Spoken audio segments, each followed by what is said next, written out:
Okay, so this is my presentation on applied leadership in clinical practice and professional development.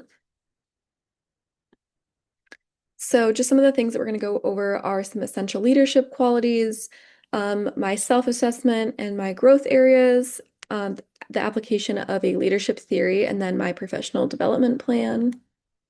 So first up is the essential leadership qualities and behaviors. So I think some good leadership qualities that a leader needs to have are good communication skills, interpersonal skills, and ethical behaviors and values. So kind of with the good communication skills, examples of that are giving a clear shift report, actively listening to other nurses and your patients, and then promptly communicating changes. And then for interpersonal skills, some examples of this are confidence, having good conflict resolution, if you're not busy, offering to help out other people. And then for ethical behaviors and values, some examples of that are advocating for your patients, maintaining confidentiality, so HIPAA, for example, and then reporting any unsafe practices that you might see. For my self-assessment and my growth areas, so the thing that I think I'm pretty strong in is being a good communicator. So I'm able to balance actively listening to others, such as either patients or coworkers or bosses or whoever it might be. Um, and with those conversations and with actively listening to them, ensuring that there's good collaboration going on, um, and just overall like a positive environment to ensure that the workplace is staying very positive, and just like a good place to be. And then one of the things that I struggle with is confidence. So I think that um, I have a tendency to kind of overthink like if I'm doing good enough.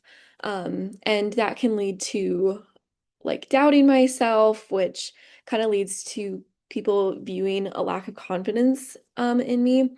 So that's definitely somewhere that I need to grow in, and I'm working on it. And then personal health goals. So with nursing, obviously we need to be taking care of ourselves. So one of my first goal is to manage my stress and to support my mental health. I do this by practicing mindfulness. So just doing things that I enjoy, like my own hobbies, like reading or crafting. And then with that, setting healthy work-life boundaries so that I'm maintaining like a good time for my personal life. And then if there's instances where I need professional help, seeking professional help.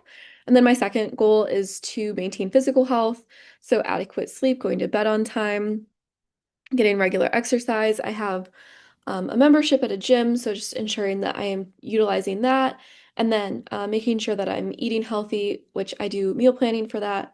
And overall, those things will just help to ensure that I'm staying healthy.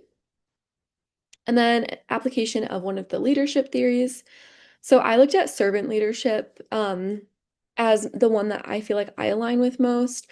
But servant leadership is when your leadership is surrounded around using morals, and it has more of a relational view. And it kind of prioritizes fulfilling other people's needs over your own.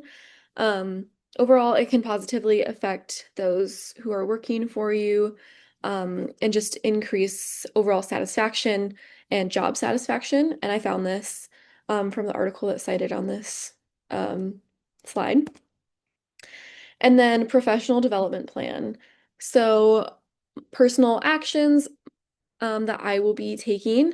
My first plan is to seek mentorship from like an experienced nurse, and that way I can continue to learn from them and just get guidance from them.